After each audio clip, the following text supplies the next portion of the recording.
ಎಲ್ಲ ಸತ್ಯದ, ಧರ್ಮದ, ನ್ಯಾಯದ ಪರವಾಗಿ ಹೋರಾಟವನ್ನು ಮಾಡ್ತಿರುವಂತ, ಅದಕ್ಕೆ ಬೆಂಬಲವನ್ನು ಸೂಚಿಸುವಂತ ಎಲ್ಲ ಜನ ಸಮೂಹಕ್ಕೆ ನಾನು ಅಭಿನಂದನೆಯನ್ನು ಮಾಡ್ತಾ ಇದ್ದೇನೆ. ಯಾಕಂತ ಹೇಳಿದ್ರೆ ಕಳೆದ 3-4 ದಿನದಿಂದ ಒಂದು ವಿಡಿಯೋ 10-15 ಮಿಲಿಯನ್ ತನಕ ಶೇರ್ ಆಗಿ ಹೋಗ್ತಾ ಇದೆ ಅಂತ ಹೇಳಿದ್ರೆ, ಅದರಲ್ಲೊಂದು 60-70 ಸಾವಿರ ಜನ ಕಮೆಂಟ್ ಮಾಡ್ತಾರೆ ಅದಕ್ಕೆ ಅಂತ ಹೇಳಿದ್ರೆ, ಆ ಬರೇ ಕಮೆಂಟ್ ಅನ್ನು ಓದಿದ್ರೆ ಗೊತ್ತಾಗ್ತದೆ ಇವತ್ತು ಸೌಜನ್ಯಳನ್ನು ಅತ್ಯಾಚಾರ ಮಾಡಿದ್ದು ಯಾರು, ಆ ಕಾಮಂದ ಯಾರು, ಎಲ್ಲವೂ ಗೊತ್ತಾಗ್ತಾ ಇದೆ. ಆದ್ರೆ ಇವತ್ತು ನಾನು ಕಳೆದ 45 ವರ್ಷಗಳಿಂದ 42-45 ವರ್ಷಗಳಿಂದ ಇದೇ ಹಿಂದೂ ಸಮಾಜಕ್ಕೆ ಹೋರಾಟ ಮಾಡಿ ಮಾಡಿ ಮಾಡಿ ಮಾಡಿ ಸನಾತನ ಹಿಂದೂ ಧರ್ಮವನ್ನು ರಕ್ಷಣೆ ಮಾಡುವಂತ ಒಂದು ದೊಡ್ಡ ಸಂಘಟನೆಯನ್ನೇ ಕಟ್ಟಿದ್ದೇನೆ ನಾನು, ರಾಷ್ಟ್ರೀಯ ಹಿಂದೂ ಜಾಗರಣ ವೇದಿಕೆ ಅಂತ ಹೇಳಿದ್ರೆ. ಯಾವತ್ತು ಈ ಅಧರ್ಮಿಗಳ ವಿರುದ್ಧ, ಅತ್ಯಾಚಾರಿಗಳ ವಿರುದ್ಧ, ಕಾಮಂದರುಗಳ ವಿರುದ್ಧ ನಾನು ಹೋರಾಟಕ್ಕೆ ಇಳಿದನ, ಆವತ್ತೇ ನನ್ನ ತೇಜವಾದ ಪ್ರಾರಂಭ ಆಯಿತು. ಹಿಂದೂ ವಿರೋಧಿ, ಹಿಂದೂ ವಿರೋಧಿ, ಹಿಂದೂ ವಿರೋಧಿ ಅಂತ ಹೇಳಿ.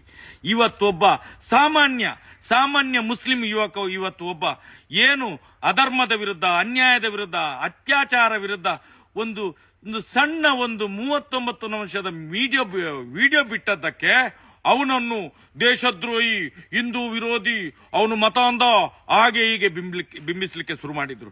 ನಾನು ಕೇಳುವಂತದ್ದು, ಇವತ್ತು ಏನು ಈ ಜನಗಳು ಹೇಳ್ತಾ ಇದ್ದಾರೋ ಅವನು ಮತ ಅಂದ, ಅವನು ಅನ್ಯ ಧರ್ಮೀಯ, ನಾನು ಹೇಳುವುದು ಈ ದೇಶದ ಏನಂತ ಹೇಳಿದ್ರೆ ಮೊದಲ ಸ್ಥಾನ, ದೇಶದ ಪ್ರಥಮ ಪ್ರಜೆ ಯಾರು?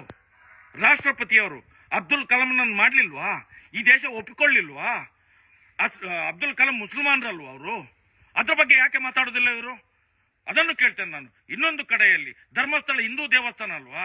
ಮಂಜುನಾಥ ದೇವರ ಹೆಸರಲ್ಲಿ ಅದು RTC ಇರ್ಲಿಲ್ವಾ? ಈಗ ಅನ್ಯಮತಿಯರ ಹೆಸರಲ್ಲಿ RTC ಆಗಿದಲ್ಲ, ಪಾಣಿಪತ್ರ ಆಗಿದಲ್ಲ, ಇದಕ್ಕೆ ಯಾಕೆ ಉತ್ತರ ಕೇಳುವುದಿಲ್ಲ? ನಾನು ಈಗ ಹೇಳುವಂತದ್ದು, ಮುಂದೊಂದು ದಿನ ಈ ಸಮಾಜದಲ್ಲಿ ಇಂಥ ಅಶಾಂತಿಯನ್ನು ನಿರ್ಮಾಣ ಮಾಡುವಂತ ಯಾವನೇ ಒಬ್ಬ ಹಿಂದೂ ಇರಲಿ, ಅವನಿಗೂ ಕೂಡ ಎಚ್ಚರಿಕೆಯನ್ನು ಕೊಡ್ತಾನೆ. ಯಾಕಂತ ಹೇಳಿದ್ರೆ, ಒಂದು ಅತ್ಯಾಚಾರದ ವಿರುದ್ಧ ಮಾತಾಡಿದಂತ ವಿಡಿಯೋವನ್ನು ಹಿಂದೂ ವಿರೋಧಿ, ಹಿಂದೂ ವಿರೋಧಿ, ಹಿಂದೂ ವಿರೋಧಿ, ಇಷ್ಟೆಲ್ಲ ಹಿಂದೂ ವಿರೋಧಿ ಚಟುವಟಿಕೆ ನೀವೇ ಮಾಡ್ತಿದ್ದೀರಲ್ಲ ಹಿಂದೂಗಳು, ಆಗ ನಿಮ್ಗೆ ಕಣ್ಣಿಗೆ ಕಾಣುವುದಿಲ್ವಾ? ಒಂದು ಸತ್ಯದ ಪರವಾಗಿ ಹೋರಾಟ ಮಾಡಿದ್ರೆ ಅವನ ಅಧರ್ಮಿ, ಅಧರ್ಮ, ಈ ಧರ್ಮ, ಜಾತಿ, ಇವತ್ತು ಏನು ಅತ್ಯಾಚಾರಿಗಳಿದ್ದಾರೋ ಜಾತಿನಲ್ಲಿ ವೈಮನಸ್ಸು ತಂದಾಕಿದ್ದಾರೆ. ಜಾತಿಯಲ್ಲಿ ಬಂಟನಿಗೆ ಬಂಟನನ್ನು, ಗೌಡನಿಗೆ ಗೌಡನನ್ನು, ಬ್ರಾಹ್ಮಣನಿಗೆ ಬ್ರಾಹ್ಮಣನನ್ನು, ಬಿಲ್ಲವನಿಗೆ ಬಿಲ್ಲವನನ್ನು ಎದುರಾಕಿ ಇವತ್ತು ಇಡೀ ಸಮಾಜವನ್ನು ಒಡೆಯುವ ಕೆಲಸ ಮಾಡಲಿಲ್ವಾ? ಯಾಕೆ ಪೊಲೀಸ್ನವರಿಗೆ ಸುಮೋಟೋ ಕೇಸ್ ದಾಖಲು ಮಾಡ್ಲಿಕ್ಕೆ ಆಗುದಿಲ್ಲ? ಮೊನ್ನೆಯಿಂದ ಸುಗ್ರೀವಾಜ್ಞೆ ಜಾರಿಯಾಗಿದೆ ಅಲ್ಲ, ಎಷ್ಟು ಮಂದಿಯ ಮೇಲೆ 41 NCR ಆಗಿದೆ? ಇದೇ ಬಡ್ಡಿ ವ್ಯವಹಾರದ ಮೇಲೆ 41 NCR ಆಗಿದೆ, 4-5 FIR ಆಗಿದೆ. ಆದ್ರೂ ಕೂಡ ಇಷ್ಟ ತನಕ ಆ ಆರೋಪಿಗಳನ್ನು ಯಾಕೆ ಹಿಡಿಲಿಲ್ಲ? ಪೊಲೀಸ್ನವರಿಗೆ ತಾಕತ್ತಿಲ್ವಾ? ಈ ಸಮೀರ್ನನ್ನು ಬಂಧನ ಮಾಡ್ಲಿಕ್ಕೆ ಬಂದಿದ್ದೀರಲ್ಲ, ಇವತ್ತು ಕಾಯ್ತಾ ಇದ್ದೀರಲ್ಲ ಸಮೀರ್ನನ್ನು. ಬಳ್ಳಾರಿಗೆ ಕರ್ಕೊಂಡು ಹೋಗ್ತೇವೆ, ಸ್ಟೇಷನ್ಗೆ ಕರ್ಕೊಂಡು ಹೋಗ್ತೇವೆ. ಆವತ್ತು 12 ವರ್ಷದಿಂದ ಮಹೇಶ್ ಶೆಟ್ಟಿ, ತಿಮ್ಮರಡ್ಡಿಯಾಗೆ ಎನ್ಕೌಂಟರ್ ಮಾಡ್ಲಿಕ್ಕೆ ನೀವು ನೋಡ್ತಿದ್ದೀರಾ, ಅದೇ ರೀತಿ ಇವತ್ತು ಸಮೀರ್ನನ್ನು ಎನ್ಕೌಂಟರ್ ಮಾಡ್ಲಿಕ್ಕೆ ನೋಡ್ತಿದ್ದೀರಿ. ಜಾಗೃತಿ, ಎಚ್ಚರಿಕೆ ಇರಲಿ. ಇಡೀ ರಾಜ್ಯದ, ದೇಶದ ಜನತೆ ಎದ್ದೇಳ್ತದೆ. ಜಾಗೃತಿ ಇದು. ನಾವೇನು ಶಾಂತಿಯ ಮಂತ್ರವನ್ನು ಇಷ್ಟ ತನಕ ಆಡ್ತಿದ್ದೆ, ಮುಂದಿನ ದಿನಗಳಲ್ಲಿ ಕ್ರಾಂತಿ ಆದರೆ ಇದಕ್ಕೆ ಜವಾಬ್ದಾರರು ಈ ರಾಜ್ಯದ ಸರ್ಕಾರ, ಈ ದೇಶದ ಕಾನೂನು, ಪೊಲೀಸ್ ಇಲಾಖೆ ಕಾರಣ ಆಗ್ತದೆ. ಎಚ್ಚರಿಕೆ ಇರಲಿ. ನಾವೇನು ಷಂಡರಲ್ಲ, ಬಲೆ ತೊಟ್ಟು ಕೂತಿಲ್ಲ ನಾವು. ಎಚ್ಚರಿಕೆ ಇರಲಿ ಅಂತ ಈ ಮಾತನ್ನು ಹೇಳ್ತಾ ಇದ್ದೇನೆ. ಜವಾಬ್ದಾರಿ ನಿಮ್ಗೆ ಇರಲಿ.